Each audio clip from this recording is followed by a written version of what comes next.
ঐতিহাসিক আরাফার ময়দানে আজ মুখরিত হয়েছে লাব্বাইক আল্লাহুম্মা লাব্বাইক ধ্বনিতে। দুপুরের পর মসজিদের নামিরায় হয় হজের খুতবা। সূর্যাস্তের পর মুজদালিফার উদ্দেশ্যে রওনা দিয়েছেন হাজিরা।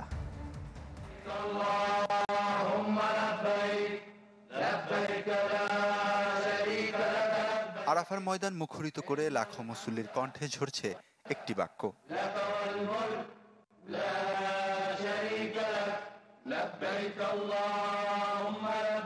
আগের রাতে মিনায় ছিলেন হাজিরা। ভোরে ফজরের নামাজ পড়েই রওনা দেন আরাফার উদ্দেশ্যে। ভিন্ন ভিন্ন ব্যবস্থাপনায় রওনা দিলেও গন্তব্য সবার এক, বিদায় হজের ঐতিহাসিক সেই ময়দান।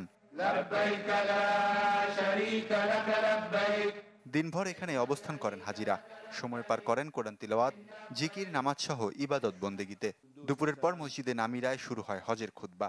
এবছর খুতবা দিয়েছেন মসজিদুল হারামের ইমাম শায়খ ডক্টর সালে বিন হুমায়দ।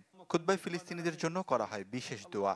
এছাড়াও মুসলিম উম্মাকে ঐক্যবদ্ধ থাকার আহ্বান জানানো হয়।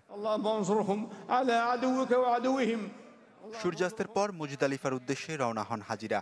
সেখানেই বিস্তীর্ণ প্রান্তরে খোলা আকাশের নিচে রাত কাটাবেন তারা। সংগ্রহ করবেন নুড়ি পাথর। শুক্রবার ভোরে ফের মিনার উদ্দেশ্যে রওনা দেবেন হাজিরা। পথে জামারায় শয়তানকে পাথর মারবেন। কোরবানি দিয়ে পালন করবেন ত্যাগের ঈদ।